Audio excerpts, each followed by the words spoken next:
Plus qu'un échange sur mobile, l'objectif de Swissborg est de développer un écosystème communautaire de gestion de patrimoine pour les actifs numériques. Pour créer cette communauté, Swissborg a concentré les incentives autour de son jeton, le CHSB. Il s'agit d'un token ERC20 construit sur la blockchain Ethereum. Avec ce jeton, Swissborg incite ses détenteurs à utiliser sa plateforme et surtout à agir pour accroître la valeur de l'écosystème. Actuellement, on dénombre 4 utilités au CHSB. On va brièvement les lister ici. Et dans 4 petites vidéos, nous regarderons chacune d'entre elles dans le détail.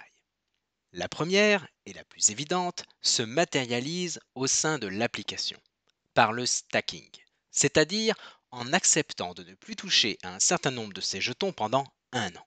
Ainsi, notre profil passe premium. Avec ce nouveau statut, certains avantages se débloquent, comme par exemple la gratuité des commissions sur les achats et ventes de Bitcoin.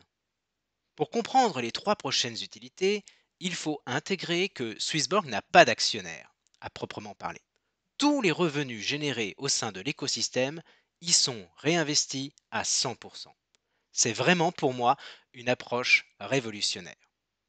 Ce qui nous mène à notre deuxième utilité, qui nous donne la possibilité, au travers de référendums, de voter sur les décisions stratégiques du projet et de percevoir une récompense. Cette récompense peut revêtir de nombreuses formes, de nouveaux jetons CHSB, des Ethereum, des badges NFT, etc. Le token sert également de récompense aux membres de la communauté qui œuvrent pour son développement. Des missions sont régulièrement ouvertes pour augmenter la force de l'écosystème. C'est l'utilité méritocratique.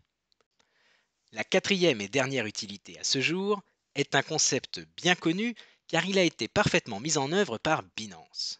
Le buy and burn. Derrière ce nom barbare, il faut comprendre que Swissborg affecte 20% des frais facturés dans l'application à racheter ses propres jetons sur le marché et ensuite à les détruire en les envoyant vers une adresse dont personne ne connaît la clé privée. Conséquence logique, la quantité de jetons disponibles diminue, concentrant la valeur dans les jetons restants. Chacune de ces utilités a été mûrement réfléchie. Bien qu'elles forment un tout, il est déjà prévu que de nouvelles utilités viennent s'ajouter pour valoriser encore davantage l'écosystème. Dans les vidéos qui suivent, je rentrerai dans le détail de chacune de ces utilités. Ah, j'oubliais de vous dire quelque chose d'important. Si vous cherchez à acquérir des jetons CHSB, vous pourrez bien sûr le faire au sein de l'application.